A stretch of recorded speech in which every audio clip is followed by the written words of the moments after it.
What's with all these storks on these churches? Coming up on Architecture CodeX. Architecture CodeX. If you want to see more, subscribe.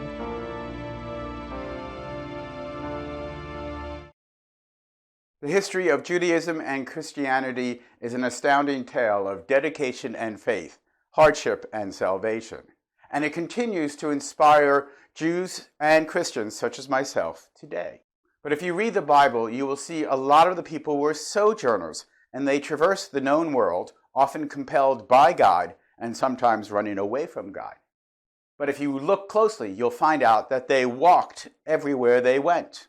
Abraham, from Ur to Jerusalem, walked over 1,700 kilometers, about 1,100 miles. And while Egypt to Jerusalem is only 430 kilometers, 267 miles, Moses and the people of Israel wandered for 40 years. So that adds a lot of mileage. And yes, there were pack animals such as camels and donkeys, but that was mostly for the stuff. Jesus stayed relatively close to home, as the walk from Galilee to Jerusalem was only 126 kilometers, 78 miles, although he did circle the region a few times. But his apostles walked to the four corners of the earth to preach the gospel. St. James the Greater got to Galicia either by walking the 4,000 kilometers, 2,500 miles, or maybe he hopped a Roman ship and sailed part of the way. Still, walking from a Roman port near Barcelona to what is now Santiago de Compostela is a journey of about 900 kilometers or 550 miles. That's a lot of walking. Early Christians throughout the world would make pilgrimage to the Holy Land as part of a life goal to see the places where Jesus walked, preached, died, and rose. And the hardship of the journey was seen as penance for their sins and would make them more worthy of life after death in heaven. In Catholic speak, a plenary indulgence. The spread of Islam interfered with these Holy Land pilgrimages.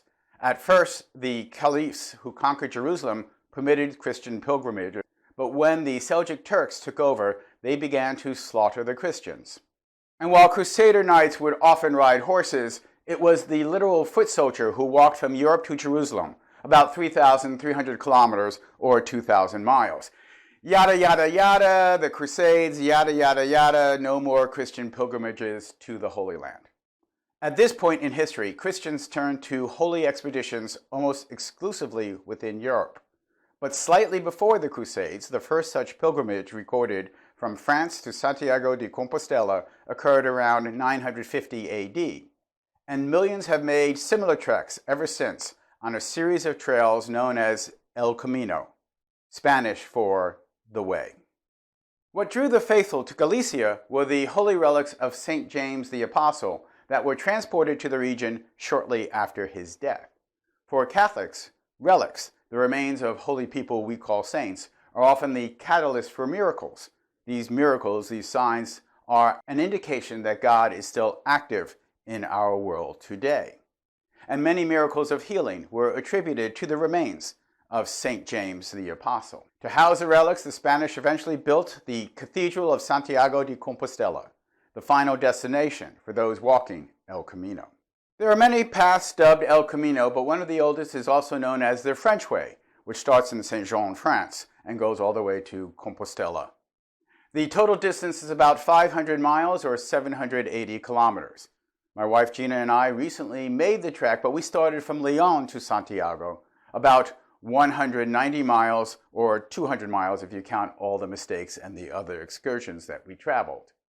We do not claim to be experts on El Camino, nor do we claim that our trek was particularly arduous, nor do we claim to be the most fervent of all pilgrims. Although friends and family might say that my wife is one of the most fervent pilgrims ever. Still, the experience was challenging, exciting, eye-opening, and spiritually invigorating. The scope of the pilgrimage is so large that this is a two-part video. In this video, I will look at some of the churches we saw along El Camino in both cities and villages on our way to our destination. In the next video, I will look at the destination church, the Cathedral of Santiago de Compostela. Lyon is a city of 130,000 people established during Roman times. After the fall of the empire, it was conquered by Visigoths and then Moors.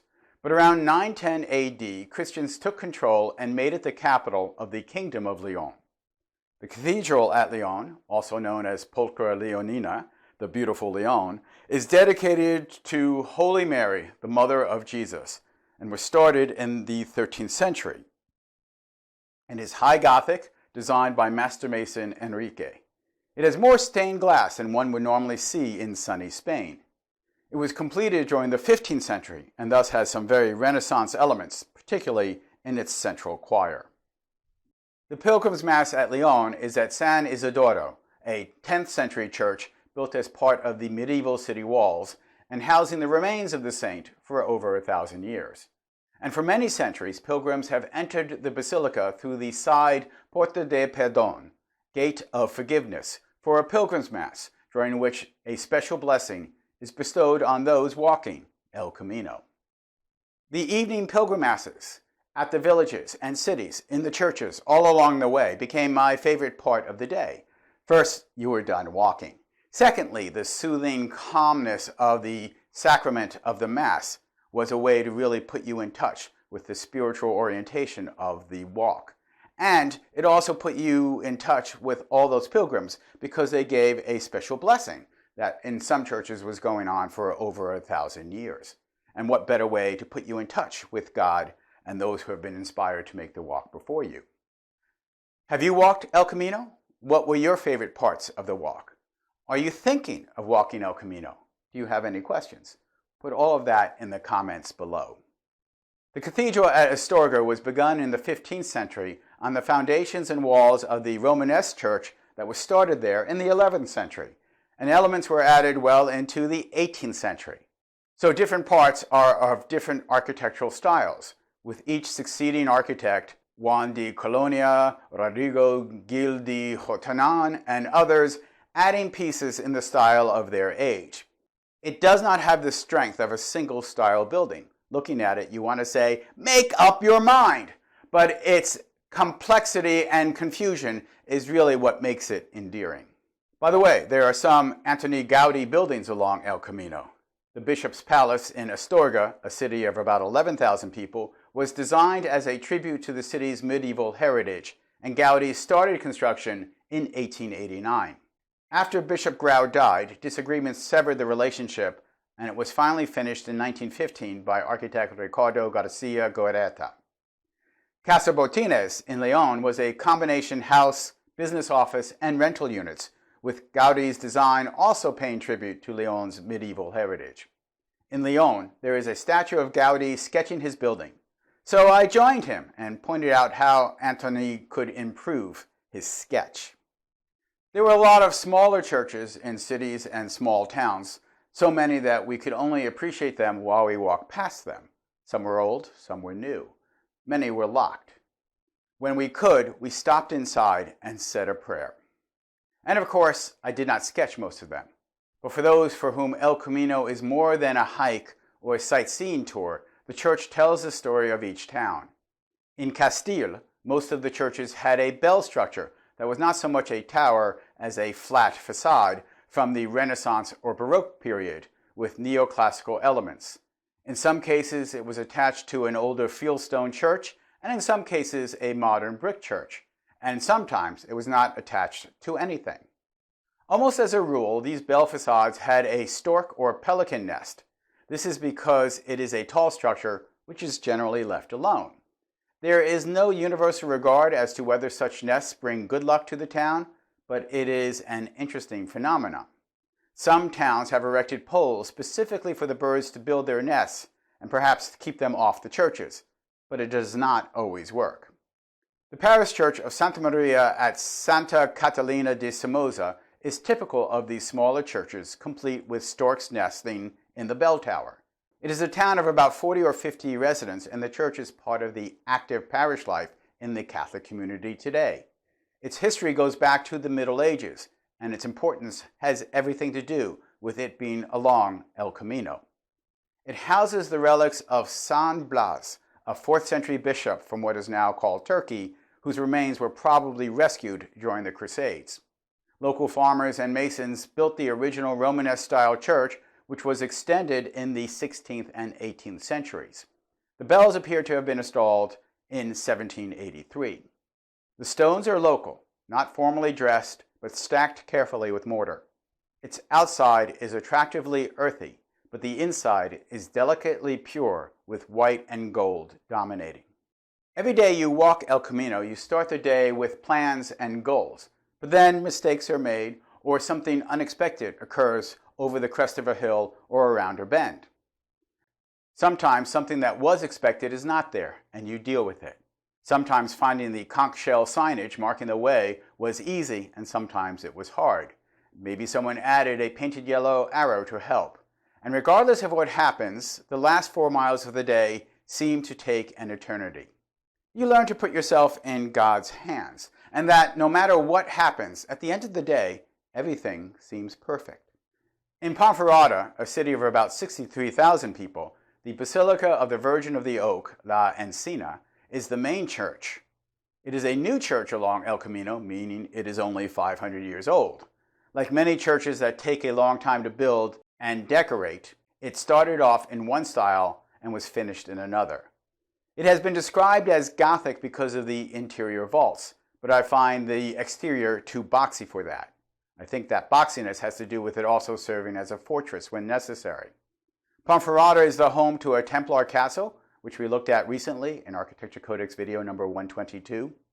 For whatever reason, the day we were there, the Pilgrim's Mass was at San Andres, which is also a recent church, being the 17th century replacement of an older medieval one.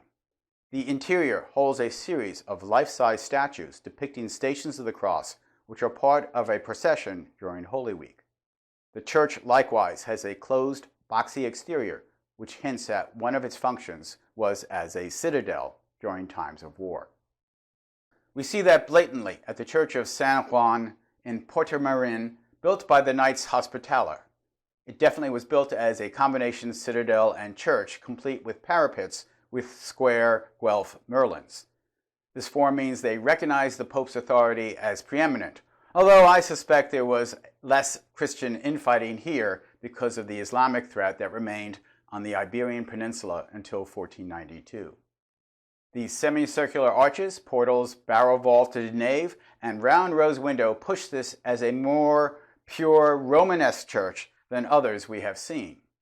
It was built in the late 12th century, but it was moved, stone by stone, in the 1960s to the top of the hill after the Belisar Reservoir was built near this town of 1,400 residents.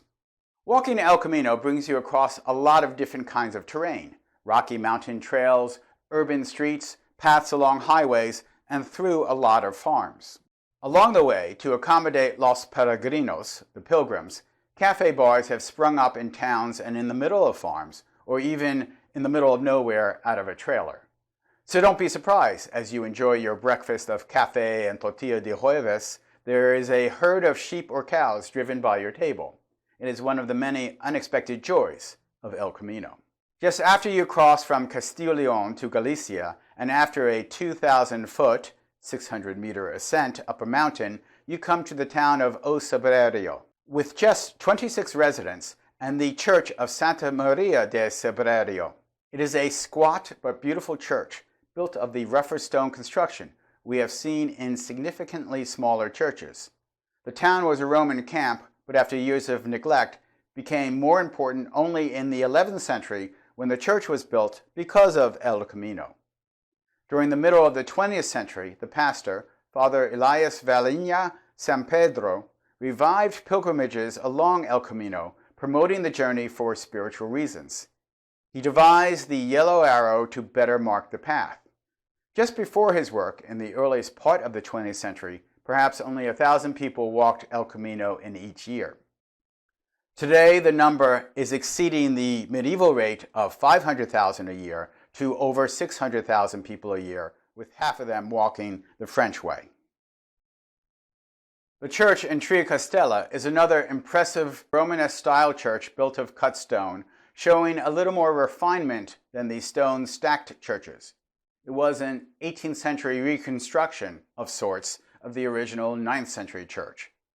Many of us gathered for the pilgrim mass that evening, but no priest showed up.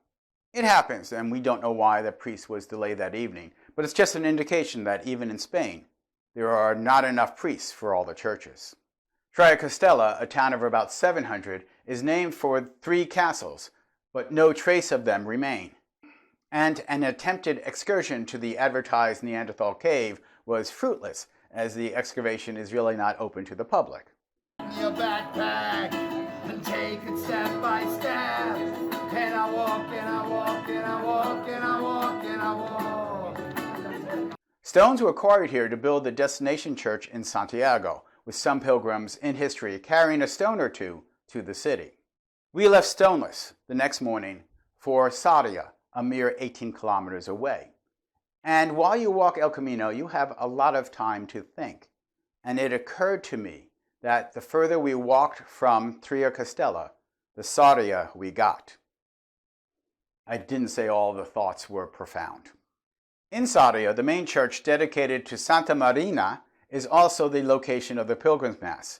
It was built in 1885, so it is not even 150 years old, a mere toddler when compared to the other churches along El Camino. It replaced a 12th century Romanesque church.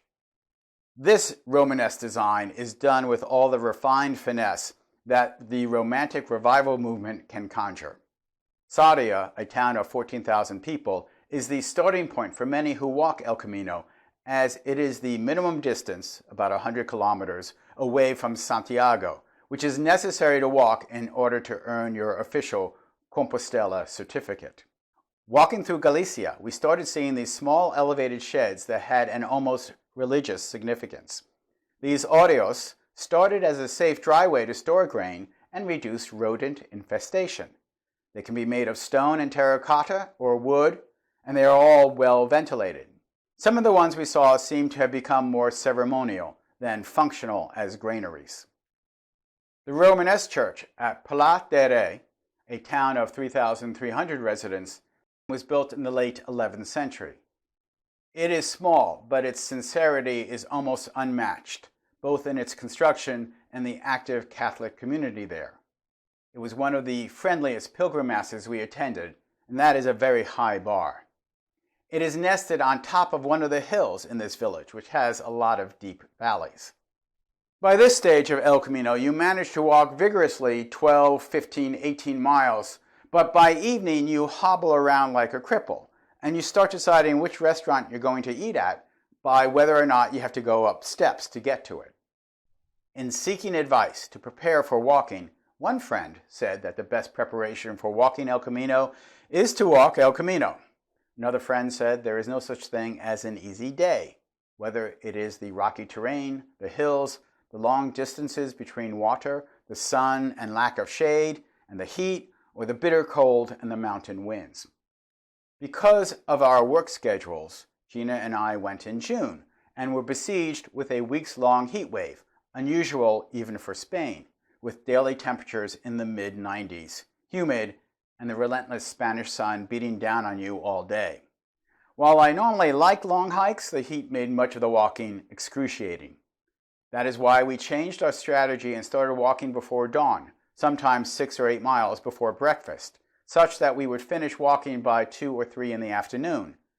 And we would let the Spanish sun blaze through the afternoon and evening while we took a long siesta. At Pedroso, population 1,000, you are a day's walk from Santiago. We had been walking for 2 weeks, but it was still hard to believe that we had come so far, seeing the stone markers starting at over 300 kilometers and were now under 20 kilometers. The newly made friends, fellow pilgrims whom you met multiple times as you leapfrogged each other, were already celebrating. Many of them had walked the entire French way, over 500 miles. One more day of walking and the goal would be reached. The early 19th century church, San Eulalia, unabashedly features a shell, La Concha, behind the altar, the symbol of El Camino, on all the signage that has guided you for hundreds of miles and many weeks. At this point, there is a long line to get your El Camino passport stamped. The stamps serve as proof that you have been at a place along the trail.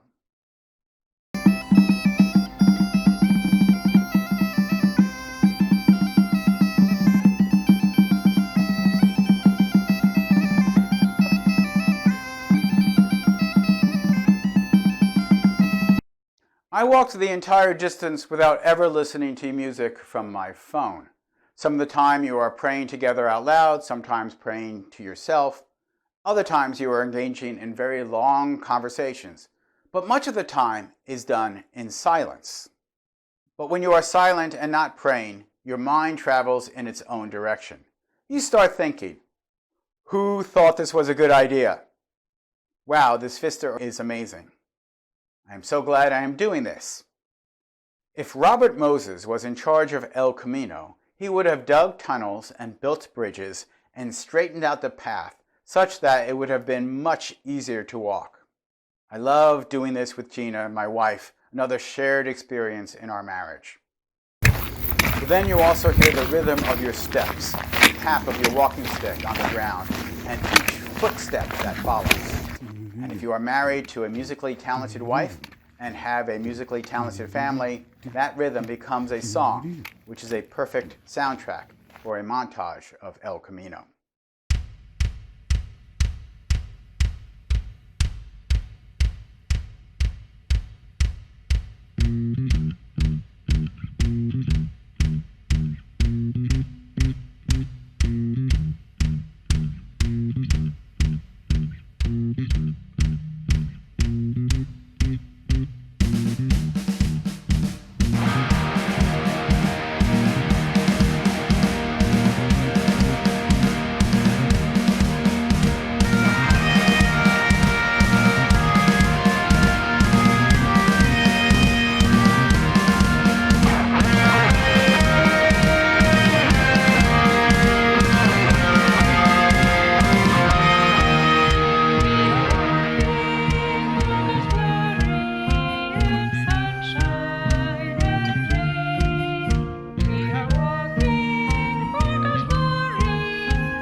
Join us for the second video on the churches along El Camino as we focus on the destination church, the Cathedral of Santiago de Compostela.